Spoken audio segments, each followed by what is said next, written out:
Hey guys, nandito ako ngayon para magbayad ako ng aking bill sa kuryente. So ayun po yan guys, yung Meralco. Ito po yung kanilang opisina. Ay, malapit na naman umulan guys. So ngayon guys ay December 26. So nung 21 pa yung aking bill guys.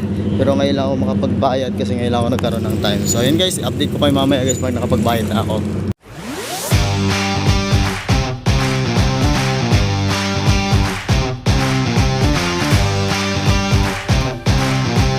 Guys, natapos na ako magbayad ng aking bill sa Meralco. So ngayon wala na akong poproblemahin. Nakapagbayad na rin ako guys ng bill ko sa aking tubig. At ngayon ang last ang kuryente ko. So okay na ako guys, wala na akong iisipin. Nakapagbayad na ako ng aking obligasyon kada isang buwan. So ngayon guys, uuwi na ako dahil nagbabadya na naman ang ulan. So nandito ako ngayon sa gilid ng guys, sa Tutuban. So ayun guys, kakaunti lang ang tao ngayon. Kumbaga sa nung guys, nung 23 magbabayad na sana ako ng 23. Kaso nga lang, nako, ang haba ng pila dyan sa may Meralco guys, doon yun sa dulo. Sobrang haba ng pila. So hindi na ako nagbalak pa na magbayad. So inantay ko na lang matapos yung Pasko. At least, di ba? Konti na lang yung tao. So tulad ngayon, nakapagbayad na ako. Diretso lang yung pasok ko sa loob dahil as in wala talaga. So ayun guys, pasensya na ulit po. Ngayon lang ulit ako nakapag-update sa aking vlog. So gawa po ng sobrang busy ko po pagdating po ng start po kami ng December 17 hanggang December 24 po. Sobrang napaka-busy po namin kaya hindi pa ako nakakapag-update po sa aking vlog at saka hindi na rin po ako nakakapag-update sa aking live. So itong susunod po guys na mga araw ay susubukan ko po or mag-update po ako sa live ko para naman at least hindi tayo maging kulilat. So sana guys, abang-abangan nyo yun. Buti na nga lang guys, wala nang ulan ngayon. So ano na lang ang meron dito, araw. So, buti na nga lang guys, hindi masyadong marami ang tao ngayon. So ayan guys, ayan, konti lang yung tao. Ayan. Nasaktuhan ko talaga na maluwag ngayon tong iskinita to. So dati nung pa lang papasok yung Christmas, ang daming tao dito, hirap makipagsiksikan. Ayan, dito yung shortcut na daanan. So meron din dito mga Christmas decor. Ayan, gaganda guys, oh. Ayan. Ito lang yan guys, sa gilid po ng Tutuban Center Mall. Ito po sa mismong loob yan. So dito pala yung mga bilihan ng mga ginagamit sa mga tela, mga pandekorasyon guys. So sa ito, pangalan po ng pangalan na Red Ribbon and Lens Center. Ayun guys, ang ganda ng mga pang Christmas decor. Mga tinda, mga wrapper, ayun guys, mga tela, ayan guys. So dito na yan guys, papalabas na po ako ng Tutuban.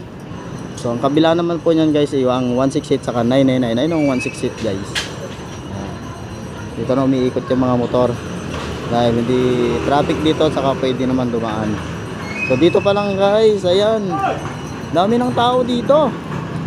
Ito, maganda. Magic pillow 100 na lang po guys. Towel 75. Ayun, wow, great, ang sarap niyan. Shoutout sa mga kumakain dyan guys, at saka sa ice cream. So ayan dito guys, yung pasukan po ng Tutuban. Ayan po, ang daming tao dito. So dito sa taas, meron din tayong mall dyan. Pupuntahan sa taas ang tao. So ganito ay itsura ng Tutuban guys pagdating po ng araw. Pero pagdating po ng gabi, ay nako, meron dito sa gilid dyan yung mga nakalagay na tent kasi yung mga nagtitinda. So yung mga iba pa lang dito guys, naka-ready pa lang kasi pag start po ng mga 4:30 to 5, so yan, nagsisimula na silang magpatayo ng kanilang tent. So ayan yung mga nasa dulo guys, inaayos na nila. Ay, hinihingal na ako. Dito naman guys, pagdating ng gabi, sobrang liwanag dito at pwede kayong date, kasama yung mga jowa. Jowa talaga guys, no? So ayan. Ito yung ano guys, Tutuban Center Mall. Ayan, oh. Ang ganda niyan sa loob, pero hindi na ako papasok. So may mga ano pala dito, nagbibenta ng mga branded din ng mga t-shirt. So tignan natin guys, papakita ko rin sa inyo kung ano yung dito sa loob. Mga branded ng mga t-shirt yan, no? Ang dami pang tao dyan guys. Oh. Mga sapatos, mga kumot, oh. Dami. So ayun guys, yung mga branded ng mga sapatos, tatak ay Lee. So magkano na lang siya guys? Ayun. So 750 na lang, naka-sale. Ganda nito. Ang dami mga puro branded yung mga nandito guys. Ang dami mga bumibili sa dulo. Mga 50% off. So ayan, daming tao. So, may mga pangbibi din dito. Kasi di ata abot yung pera ko. So ayun. Ayun, save ka na ng 70%. Maganda yung mga ano nila, mga damit. So ayan, magkano na lang, 300 na lang siya guys, oh. Isang t-shirt, oh. RRG, oh. Magkano lang kaya to? 699. Ayun guys, 699 isang t-shirt na RRG. No guys, oh. RRG na lang.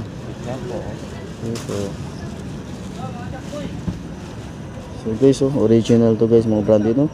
Piso na lang, 1,000 na lang guys. Ang mahal. Hindi kaya ng budget. Kahit mga pantalon, mga Lee, 800 na lang, oh. Dito lang yan guys sa ano nila. Halo po ng sa labasan po ng ano Tutuban. RRGO 700. Mura na to guys. Ang size 30 pantalon, magkano? Ayun, 700 na lang siya guys. Para sa mga lalaki, mga RG na pantalon. Dami. Kahit mga t-shirt, no? Ito sando, oh. Lee, magkano? 799. Wala, kulang pera ko, 300 lang. 300 pesos lang yung pera ko da guys. Ayun ako, nalabas na ako, hindi kaya ng budget ko. Nagbayad pa ako ng bill ng kuryente ko. Ano? Tayong bumibili guys. Kahit mga jacket, oh. Tingnan naman natin yung jacket Lee. Ayun, oh. Magkano kaya to? 1,599. Pero mga original to guys, ah. Lahat ng tinitinda nila dito mga original. Mga pang ano to? Mga nakamotor. Ang suot na nila yan. So dito naman tayo guys, may mga filo tayo dito, mga filo, mga unan, buy one get one na siya, oh. Sa upuan naman to guys, sa mga upuan, naka-sale na sila, ayan, oh. Meron naman nilalagay sa neck, ayan, naka-sale na sila. Mga towel, mga cotton na towel. Ayan, meron din dito mga bedsheet, ha, bedsheet to. Ang dami guys. Kahit mga laruan. Ang gaganda, mga laruan, ayun, oh. Ay nako, baka sirain lang ng pamangking ko to pag ibilihan ko ng ganito, di remote pa naman. Magkano kaya to guys? So, wala nakalagay na price, so hindi ko alam. Siguro mga nasa 1,000 to, mga something, mga ganyan. 1K. Dami kong mapasok, oh. So kahit dito guys, oh, gaganda na din, oh.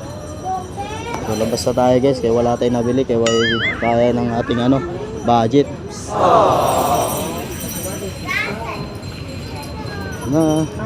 So ang oras pala ngayon guys, alas 3. So ang dami ng tao ngayon, mga namamasyal. So ayun pala guys, ngayon na sila nag ano, start na mag patayo ng kanilang ano, mga tent. So ang aga, sinisimulan na nila guys magpatayo ng kanilang ano, mga tent para displayan ng kanilang mga paninda. So ayan.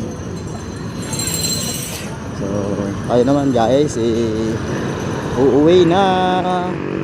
Daming tao. Shout out guys sa lahat po na nandito. Ayan o. Labas na po tayo ng Tutuban.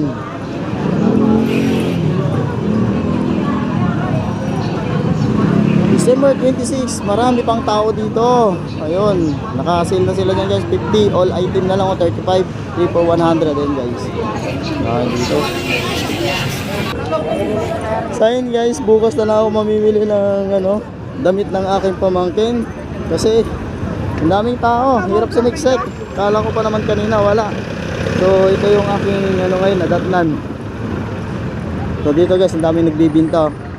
Ayan. So dito na ako dadaan sa may street ng Roman. Kahit maraming tao, sisiksik na ako dyan guys. Wait, ang harap. Ay, excuse me. Ayun o, gaganda mga jacket oh, mga jersey. Tao dito. Uy, siksik na tayo. Ayun guys, sarap na mga ubas. Ayun guys oh, mga ubas.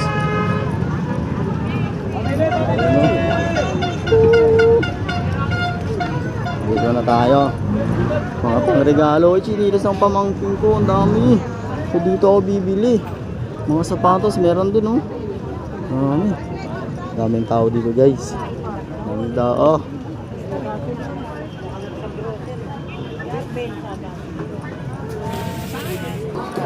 So ang lalabasan ko naman dito guys ay sa ano 999 Mall. So ayun ang dulo ang 999 Mall.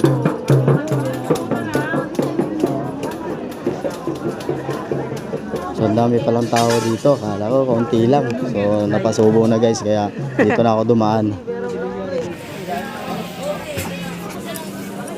Ay sa wakas nakaalis na ako doon. Siksikan. Hirap ng ano. Ay buti na lang. Medyo dito sa dulo ay maluwag-luwag na siya guys. Kaya ito nakapaglakad na ng mabilis. Ano?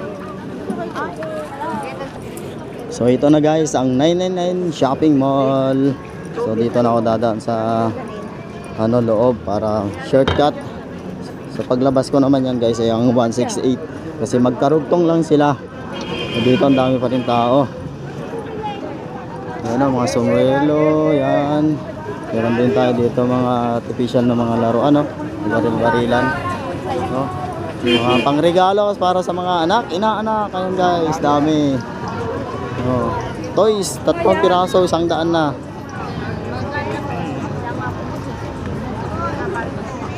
So, tayo na guys. Oops. Ayun, dito na tayo. Ako na. Ito na ako. Buti na lang dito sa loob ng 168 999. Mali pala yung nasabi ko guys. Sa loob ng 999 malamig po dito guys. So ano, Thomas Choco Stackhouse. Ayun guys oh. Dito lang yan guys sa first floor, sa ground. Katabi po ng escalator. Ang kanilang shop guys, Stackhouse ay no. A107, ayun yung shopping mall. Building 1 po. Ito po ang dami. So ang dami namimili po ng mga pangregalo po. Mga chocolate po lahat yan guys. Ayan. Daming tao. Dito na tayo guys.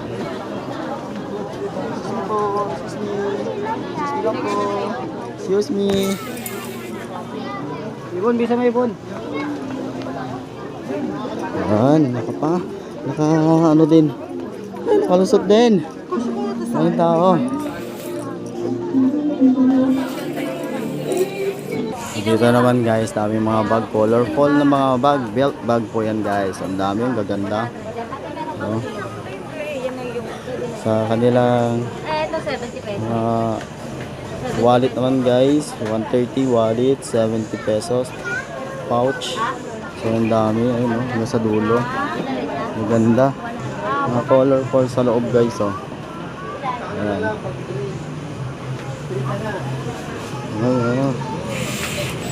So ayun guys, nandito na ako sa labas. Sa wakas din, nakaalis din doon sa loob kasi sobrang dami ng tao. Hirap sumiksik. So ayun guys, dito na lang tong vlog na to guys. At maraming salamat sa mga nanonood dyan. Shoutout po sa mga namimili dito sa Divisoria Mall guys. Mag-ingat po kayo, lalo yung mga gamit ninyo. Mag-ingat po sa mga mag-roll dyan. At saka palambing naman guys, at bago ka lang sa aking channel, pasubscribe naman ako guys, at pakiclick na rin ang notification bell button. Pa-like and share na rin guys kung nagustuhan mo itong video na to. At bye bye guys!